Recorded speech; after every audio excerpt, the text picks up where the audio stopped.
Créée en 2019 à la faveur de la révision de la Constitution en novembre 2019 par la loi numéro 2019-40 du 7 novembre 2019 portant révision de la loi numéro 90-32 du 11 décembre 1990 portant Constitution de la République du Bénin, en son article 134, l'installation de la Cour des comptes s'inscrit dans la droite ligne du renforcement de la gouvernance économique et l'amélioration de la gestion des finances publiques. Afin d'atteindre sa mission est d'être une institution plus performante les années à venir, la Cour des comptes s'est dotée d'un plan stratégique 2025-2027. Ce plan, qui bénéficie du soutien de la Cour des comptes de la France, de l'initiative de développement de l'Intosei de la GDIZ, a été présenté dans la matinée de ce mercredi 19 mars aux partenaires techniques et financiers à la salle Mandiba 3 à Golden Tulip de Cotonou. Dans son discours officiel d'ouverture, Ismati Biotchane Mamadou, présidente de la Cour des comptes, a martelé toute sa satisfaction d'accueillir les différents partenaires pour la présentation du plan stratégique 2025-2027 de la Cour des comptes. Votre présence témoigne une fois encore de votre engagement à nos côtés en faveur de la transparence, de la redevabilité et du renforcement de la gouvernance publique. Depuis sa création, la Cour des comptes s'efforce de bâtir une institution à la hauteur des missions qui lui incombent. Dans la prise de fonction en 2021, le principal enjeu, vous en conviendrez bien avec moi, a été de mettre en route cette nouvelle juridiction. Une mission d'envergure que j'ai menée en plusieurs étapes.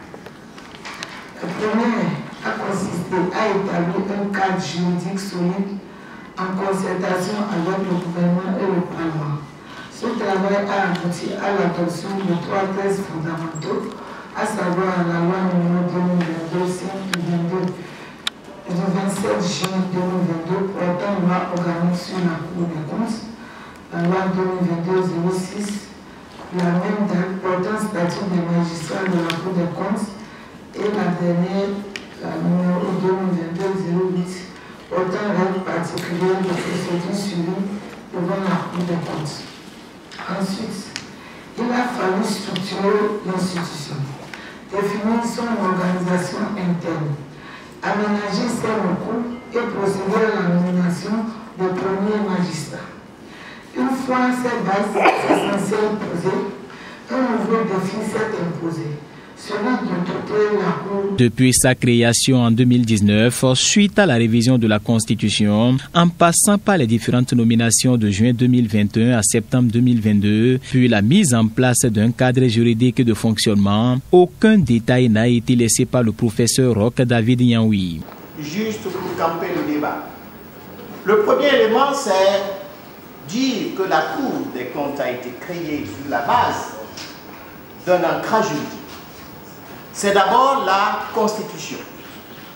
Je me référerai dans ce cas aux dispositions de l'article 134, qui a été une nouvelle disposition modifiée à la suite de la loi constitutionnelle de 2019 et qui pose clairement que désormais, il faut une Cour des comptes pour s'occuper de tout ce qui est gestion des finances au Bénin. Il y a eu un processus d'opérationnalisation qui a été mis en place depuis 2021. La Cour des comptes du Bénin est une cour très jeune, c'est encore un enfant, et qui va grandir forcément. Mais nous allons comprendre l'existence de ce plan stratégique. D'abord, il y a la nomination, je veux dire d'abord, de la première présidente de la Cour. C'est intervenu en 2021, suivi du procureur général de la Cour qui a été également nommé en 2021, et tout de suite nous avons eu le greffier en chef également en 2021. Cela aurait peut-être suffi, mais c'est faux parce que 3 personnes ne peuvent pas animer une Cour des comptes. Nous avons eu en 2022, notamment mars, avril et mai, les présidents de chambre, il y en a eu 3, et ensuite le secrétaire général de la Cour. Dans son dispositif de fonctionnement, nous avons constaté que progressivement, il a fallu mettre également en place un certain nombre de personnel. Je reviendrai sur les conseillers et les auditeurs qui ont existé jusque-là. Mais quelle est l'importance qu'il faut retenir en termes d'opérationnalisation de la Cour des comptes? C'est vrai que la Cour des comptes est un pilier majeur de la discipline financière. La Cour des comptes intervient pour encore mettre l'accent sur la transparence budgétaire. Elle est là pour assurer la régularité des comptes publics et donc démontrer par là qu'il y a une certaine performance publique et s'agissant de la ressource, s'agissant de la mobilisation des ressources publiques, évidemment. Un plan, c'est une vision, une boussole à court, moyen et long terme, et la Cour des comptes du Bénin se veut être une institution très efficace et compétente pour le contrôle et la gestion des comptes publics.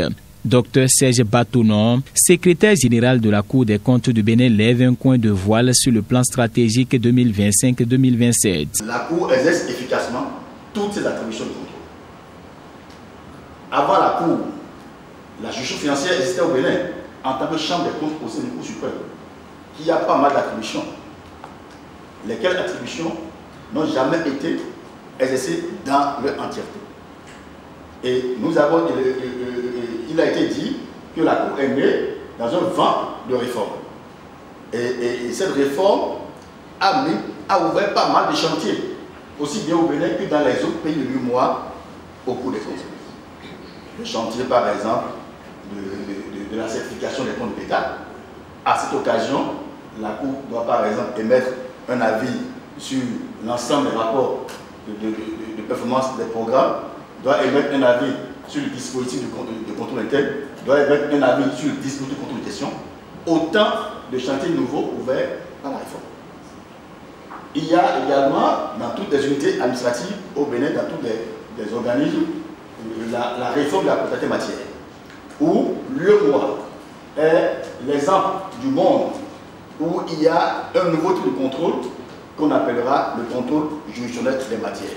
C'est-à-dire, en dehors des comptables déliés qui seront jugés par la Cour des comptes, il y a des comptables matières qui doivent être également jugés. En termes de nouveaux chantiers, il y en a plus. Je ne vous apprends rien en citant la discipline budgétaire et financière, la sanction des fautes de gestion. Cette sanction des fautes de gestion, c'est-à-dire c'est les fautes commises par n'importe quel acteur public, fut-il comptable, ordonnateur ou même accompagnateur dans la gestion des finances publiques. Et cette mission avait été confiée à la Chambre des comptes depuis une réforme de 2007, mais qui n'a jamais été exécutée. Cette même mission est confiée à la Cour. Donc la Cour s'engage à alors toucher à l'ensemble de ces attributions. Voilà le premier ordre de résultat à rechercher. Le deuxième ordre de résultat, le résultat stratégique numéro 2, ça relève de la vision, c'est que la Cour est un garant reconnu de la performance de la réforme budgétaire et comptable. Le volet, c'est d'accompagner la réforme budgétaire et comptable. Cette réforme, si elle est mise en place par l'État, c'est à quelle fin? Pour faciliter la vie des populations.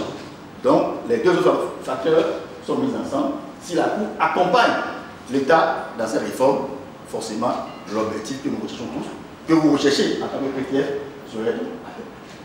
Alors, pour atteindre ces deux grands résultats stratégiques, ces deux résultats stratégiques sont déclinés pour le premier en 7 objectifs stratégiques et pour le deuxième en 5 objectifs stratégiques. Pour le premier, les 7 objectifs stratégiques sont construits de façon à pouvoir aller pas à pas.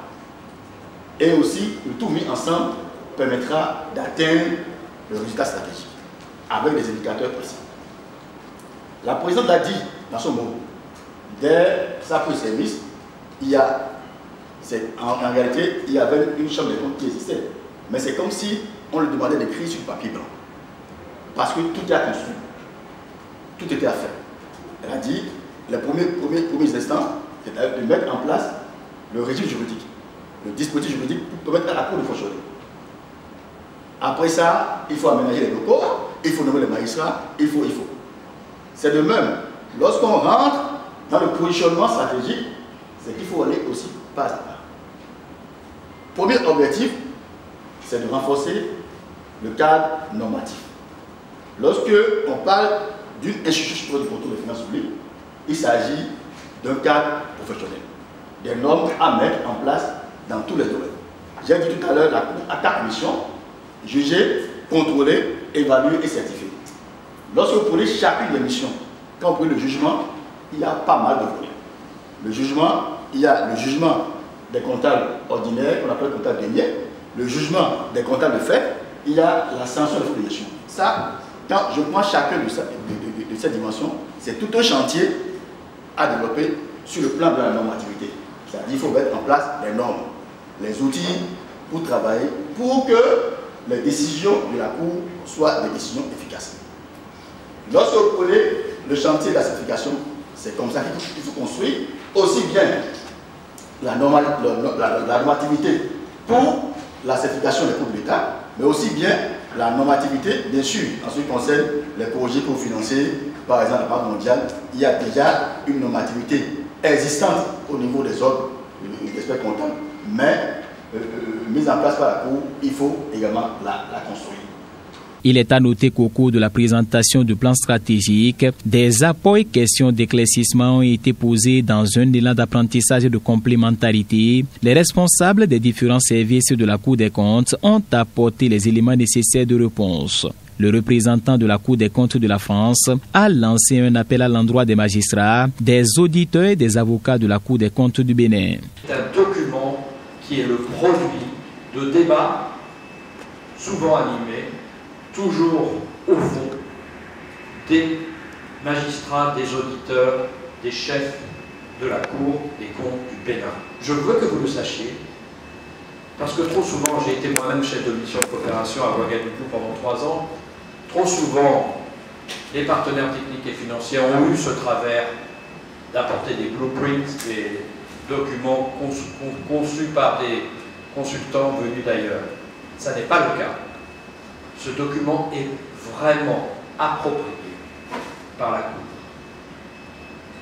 J'y insiste parce que c'est fondamental pour la crédibilité de ce qui vous est exposé maintenant. La deuxième chose que je voudrais dire, c'est qu'il y a une fenêtre d'opportunité tout à fait extraordinaire. Vous l'avez su, hein. Vous l'aurez, c'est que c'est une institution jeune. Évidemment, elle ne part pas de rien, elle hérite de ce que fut la Chambre des comptes de la Cour suprême. Mais on sait bien que ce schéma d'une chambre chargée du contrôle de la gestion publique dans une Cour suprême est toujours la parente pauvre. Les magistrats de l'ordre administratif et les magistrats de l'ordre judiciaire considèrent toujours ceux de l'ordre financier comme une quotité négligeable. Donc la Cour et le législateur, le constituant béninois l'a voulu, est maintenant une Cour souveraine à part entière. Elle est jeune. Elle a tout à faire. Elle a commencé à prendre à bras-le-corps l'immensité de ses attributions. À la fin de la présentation du plan stratégique, le conseiller maître à la Cour des comptes de la France et Dr Serge Batounon, secrétaire général de la Cour des comptes, sont revenus sur quelques points forts du plan stratégique. Des comptes viennent de se doter pour organiser, pour impacter les finances publiques dans les 3 années à venir. Comme vous le savez, la Cour a été mise en place en 2021 par la nomination de sa présidente. C'était les premières années de son exercice. Il faut un ensemble du matériel, la mise en place du cadre juridique, la nomination des magistrats, l'aménagement de la Cour. Après ça, après tous ces préalables, il faut maintenant que la Cour se donne une boussole, se donne une orientation stratégique à travers un plan, ce qui a été fait avec l'appui des partenaires comme l'IVI et la Cour des comptes de France. C'est ce plan que la Cour vient de présenter aux partenaires techniques financiers. Nous avons été des facilitateurs et des assembleurs. Nous avons apporté de la méthode et nous avons veillé, aider, disons, la Cour à ce qu'elle s'inscrive dans les normes qui sont reconnues par l'Association internationale des cours des comptes des institutions supérieures de contrôle. Mais je tiens à dire que ce document qui a été partagé aujourd'hui avec les partenaires techniques et financiers, c'est le document de la Cour. Ce ne sont pas des consultants de l'extérieur qui l'ont rédigé pour eux. Il y a eu des débats, il y a eu des empoignades, il y a eu une vision et ce travail, c'est vraiment celui de la Cour. Je suis très fier d'avoir aidé à ce que ce document soit celui de la Cour pour le pays.